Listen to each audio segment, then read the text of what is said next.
Oasis, What's the Story, Morning Glory. Coldplay, A Rush of Blood to the Head. Adele, 21. Amy Winehouse, Back to Black. They're all great second albums that followed a first brilliant album. And that's the new Toyota CHR, the second generation, and it's got quite an act to follow. And I'm here in Ibiza to see if it can do that.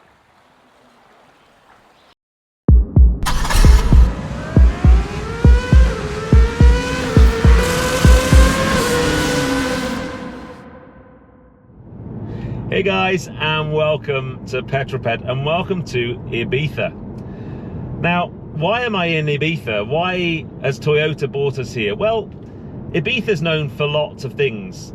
Ibiza's known for people coming here and having an amazing time and partying and enjoying life and having that joie de vivre.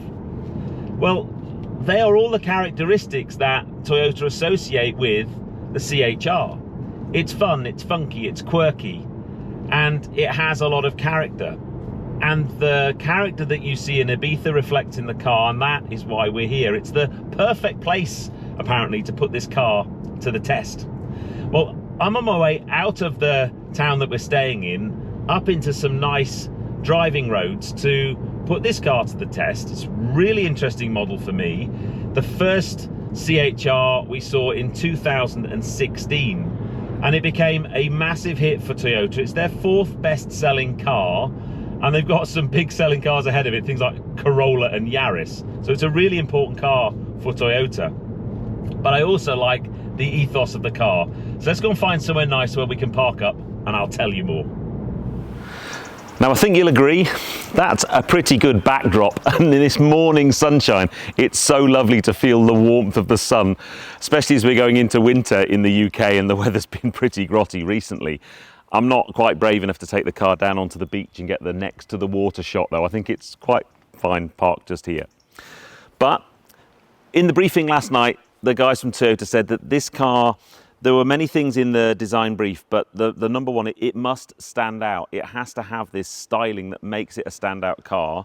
And I think you'll agree, especially in this two-tone paintwork, it certainly does that.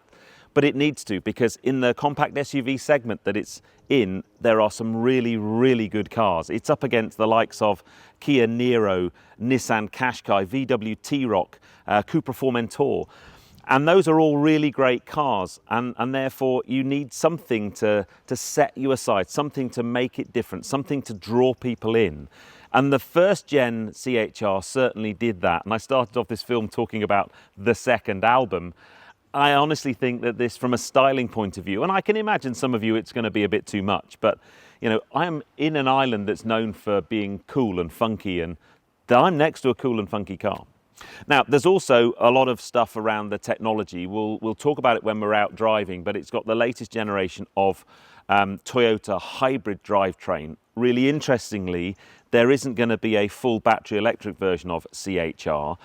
That's not to say that Toyota aren't doing battery electric. Their BZ range will be their full battery electric range, but this is going to be a hybrid drivetrain. Now, to start with, there's two engine choices available today, and that's a 1.6 and a 2-litre hybrid drivetrain, but there's a plug-in hybrid coming in the new year, which I think for me will be the car to go for. I think that I'm a big plug-in hybrid fan. I think it kind of ticks lots of boxes. It's the jack of all trades. But we'll put the hybrid drivetrain of this to the test very shortly when we hit some nice Ibizan roads. I can't believe I'm about to complain about the sunlight today. It's making filming quite challenging because the sun's still quite low. It's quite early in the morning here and it's very bright, but I'd much rather have that challenge than, I don't know, pouring rain. Rear end styling of the car, and I just want to talk about the two-tone paintwork because this is something I've seen on a couple of Toyotas recently, and Lexus do it as well. And I quite like it. It makes the car stand out for sure. I'm sure some of you probably won't like it so much, but what it does do is the back end of the car in this black, you kind of lose some of the detailing a little bit. It kind of gets lost into the car, especially on camera, I'm sure. Whereas the front end in the colour section, you can see angles and creases and details on the bodywork, which I really, really like. These flush handles are quite nice. That's a new thing for Toyota, apparently. But then the top end, you've got this sort of spoiler at the top, really nice raked rear glass, and then quite a stylish light bar, and you've even got Toyota CHR as a light there. So I'm not going to show you now because it's daylight, but in the dark or low light conditions, that's quite a nice feature. And then just in terms of boot space, it's got a good sized boot. There's plenty of practicality in there. It's got what looks like a kind of 60-40 rear split on the seats, and yeah, plenty of space. Let's have a look inside to see what the rear passenger room is like.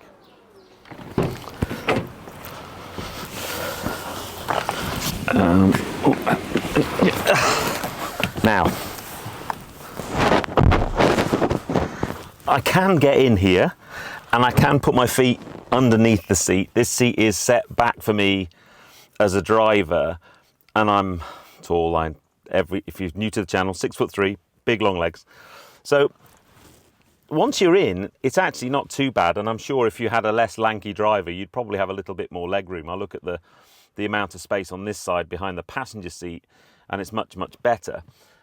But again, it's a compact SUV, so you're going to have a compromise in space somewhere. And rear passenger room, that's it. Headroom is good. Now you've got this part of the material choice. So there's a lot of sustainability gone into this car. So animal-free leather, vegan leather, and this pan roof. The glass in here is especially treated to help reduce heat transfer into the car, and it looks really smart, and it certainly lightens the car up inside as well. So it's a nice place in the back. It's not gigantic. There are 3 seats. I'd say two adults or 3 kids. But let's jump in the front and talk about some of the tech, then we'll go for a drive. So first up, it's really nice in here. I think in the past, Toyota have had some criticism for their interiors. Sometimes they can feel a little bit basic and a little bit plasticky. Not so much this car. I've mentioned about the choice of sustainable materials. These seats, they look great and they're very comfortable. And the steering wheel has a nice feel to it. There's some nice pieces of trim. There's some nice detailing. I love this kind of swoop around just there. Let me bring the car to life and just talk a little bit about the infotainment system. So we've got a 12.3-inch screen there for your main infotainment. It does over-the-air upgrades. You can download apps and extra functionality. The native sat-nav I used yesterday, the sat-nav works very well. There's a head-up display with really nice, clear instructions. It supports Android Auto and Apple CarPlay if you don't want to run the native features. It's got a wireless charge mat down there, which works very well. So all in all, it's an impressive cabin, and you know, Toyota, we talked about it wanting to make a standout car, but they also wanted it to be digitally native, to interact with all of your technology and just be a really nice place to be, and the technology to work for you. There are a couple of things in here though that I think technology for technology's sake. The main one is this rear view mirror, because it's not a mirror at all. It's a TFT screen with a rear facing camera. Now, it's not the first time I've driven a car with that. Land Rover Defender, you can have that optioned. I drove MC20 Cello, which had the same thing, but that didn't have a rear view that you could have a mirror in. And therefore, for me, it made sense. This, I think, I don't understand why they don't just have a mirror there. You can turn it to be just a mirror. But the problem I have with it, it's a little bit like when you have cameras instead of door mirrors and you have a screen somewhere in the car. It's a perspective thing. You've got this muscle memory, 30 plus years of driving, where I look up there and see a mirror and my eyes are expecting to look into a mirror and look out the back of the car. The problem with that is it's a screen. So 2 things. One, it's a screen with a view from the camera at the back, not through the car. So there's no view from inside the car, but it's the perspective. You look at that and almost look infinitely into a mirror and expect to see out the back, and your eyes don't focus correctly, and then you have to draw your focal point into the mirror, and just the process of doing that makes me feel nauseous. It's very, very weird, and I'm not a big fan at all. But it's one of those minor things. I kind of understand sometimes when car brands do cool bits of technology, but for me it doesn't fly for me, I'm afraid. But everything else really nice. So there are some really lovely roads around here. I've mentioned that there's a 1.6 and a 2 litre version of the new CHR. This is the 2 litre. I drove this last night. I did really want to try and get hold of the 1.6, but sadly car allocations didn't work out for me this morning. So let's take this car and hit some nice roads and talk about it. It's this kind of fun, sporty nature. I want to chuck it round some bends, and I want to see what it's like to drive, with the kind of understanding that it's not a sports car, but they wanted it to have a sporty, fun driving feel. So let's go and see if they managed to do that. The CHR range for the UK market features a 1.8 and a 2 litre hybrid initially, with a 2 litre plug-in hybrid arriving in 2024. The model lineup comprises Icon, Design, XL and GR Sport versions, with a limited run Premier Edition. That's the car I'm testing. The Icon 1.8 hybrid starts the range at £31,290 on the road. The 2 litre Premier Edition tops the range at £42,720. Plug-in hybrid pricing will be announced nearer the sale date.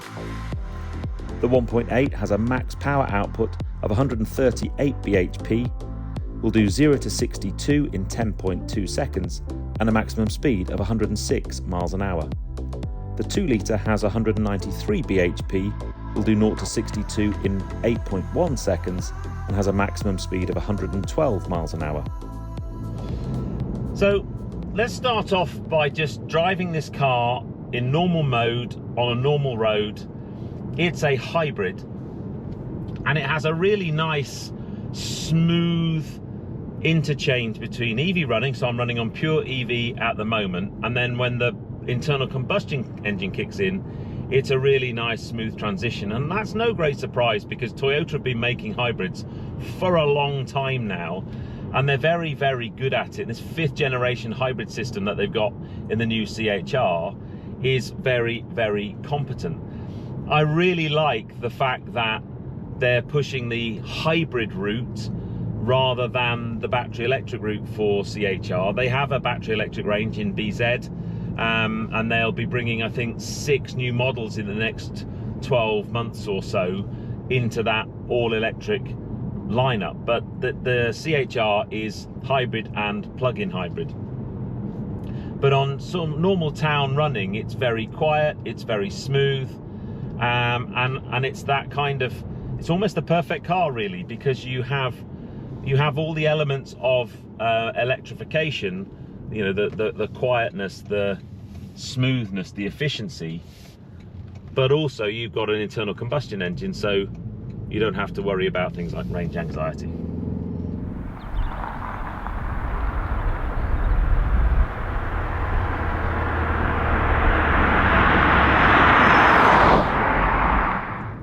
Okay, let's change the drive mode. I'm going to go into the sport mode, because this car is pitched as fun and sporty and nimble to drive, and I think this road is about to do some nice kind of twisty, interesting stuff for me, which should be good.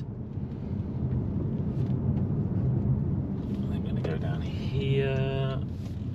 Okay.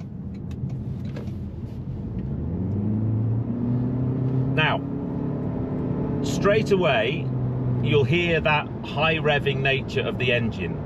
Now, I am now more than used to the eCVT gearboxes that you get in Toyota hybrids. I ran a RAV4 long-termer for about 6 months. And if you were to get into this car and not really understand what that engine's doing, you might be a little bit put off by that high revving. Now, this is the 2 litre.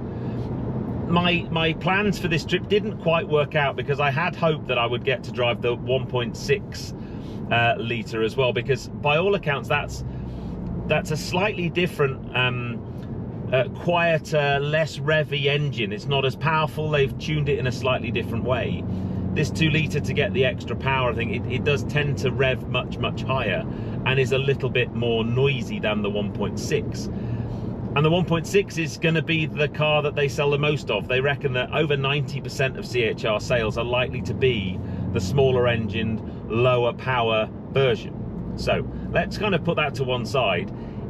The reason that it's revving that high is the way the engine works, the Atkinson cycle in the engine. It's operating at its most efficient range, and it just happens to be higher up the rev range than you might be, I don't know, comfortable with, that you might expect. In town driving, it's not a problem, but when you want to push on, it almost sounds like the clutch is slipping, but it's not. That's just how the engine's working.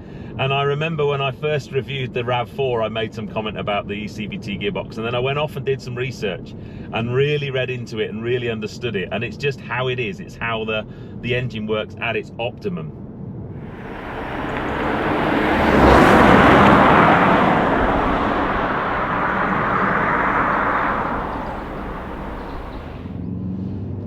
Now, in this latest hybrid system, it has a new e-motor in the transaxle. It's got a new battery that sits underneath the seat behind me. It's 40% lighter than the previous model.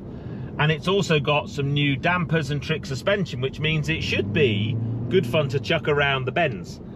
Now, it's not a sports car, but at the heart of it, it's got to be fun to drive. That's the pitch. It's sporty and nippy and fun to drive.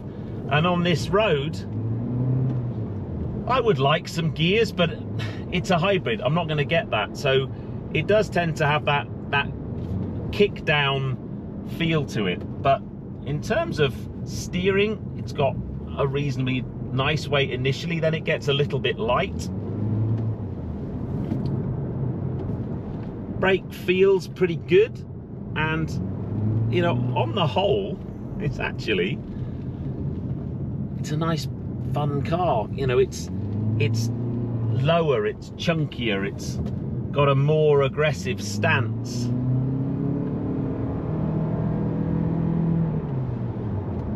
I can imagine that high revving nature isn't going to be for everybody, but certainly this 2-litre model, it gets down the road nicely. It's got a nice turn of pace, and I guess it's one of those cars that its day-to-day job is probably doing the school run and going to the shops and so on. But you still want to be able to have a bit of fun when you end up on a nice bit of road like this. And this really is a very nice bit of road.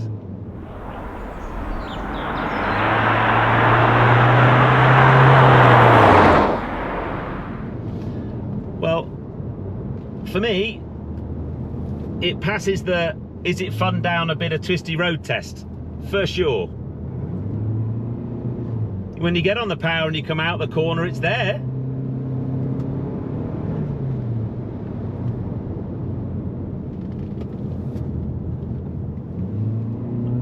And it rewards. It's got a nice turn in, it's got a nice balance through the corners. The suspension's quite compliant, so I mean, this road surface is excellent, especially compared with the UK. I now understand another reason that they brought us to Ibiza, because the roads here are way better than ours at home. But yeah, no, very, very good. I might have to turn around and go back and do that bit of road again. Great fun.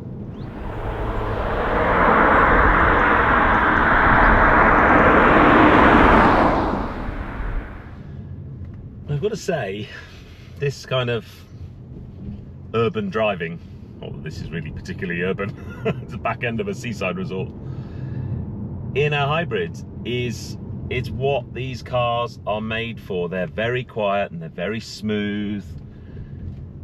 You're using EV mode a lot of the time. Every now and again the internal combustion engine will kick in. You're as efficient as can be, and they make a lot of sense. And you know, Toyota, I guess we first started seeing their hybridized cars back in sort of, you know, the original Prius and so on. They've been doing them a long time, and you can tell because they're really good at it. Really, really good at it. But this is certainly the car to experience and explore Ibiza in. It just feels so at home here. It's cheeky and fun. Now, I mentioned already the plug-in hybrid variant. I think for me that's the car. It'll have more power and a bit more performance, but it's the ability to lock it into pure EV running. In this car, you know, you'll be using EV in creeping traffic and slow moving, you know, maneuvering around town and so on. When you're out on the road, the engine's running and you don't run as a pure EV so much. In the plug-in hybrid, I believe they're looking at best part of 100 kilometers of pure EV range. Haven't got a great deal of stats on that particular variant, but that will be the one for me.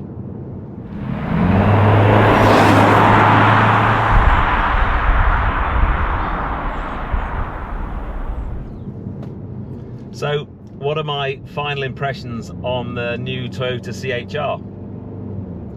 Overall, a really impressive package, actually. If you're in for a compact SUV size car and you want something that's got quirky looks, makes a statement, a little bit different, you want something that's comfortable and practical, you want something that is smooth and quiet, then this is definitely a car you should consider. The choice between the 1.6 and the 2 litre, sadly I can't comment on the 1.6 because I haven't got to drive it. It's less powerful, so instantly on paper it would be less me. But that's the car that Toyota expect to sell the most of. They expect, you know, 90% of sales in the UK will be the 1.6 hybrid. It's a little bit quieter, it doesn't rev quite as much as this one, which I'm sure for many of you that's a characteristic that you will like and appreciate. But I like it. Will it be a successful second album? Well, only time will tell on that one. You can order them now, but I guess we won't know really until the middle part of next year as to whether it's going to go platinum or not. Anyway, for now, I'm going to carry on driving around this lovely island, exploring in the new Toyota CHR, because I quite like it. Anyway, I hope you enjoyed that. Let me know what you think of the CHR, but for now, I hope you enjoyed that. If you did, give me a thumbs up. Comments below are always welcome, and if you haven't done so already, please subscribe to Petrol Ped for plenty more content to come. And I'll see you on the next film, guys. You take care. Drive safe.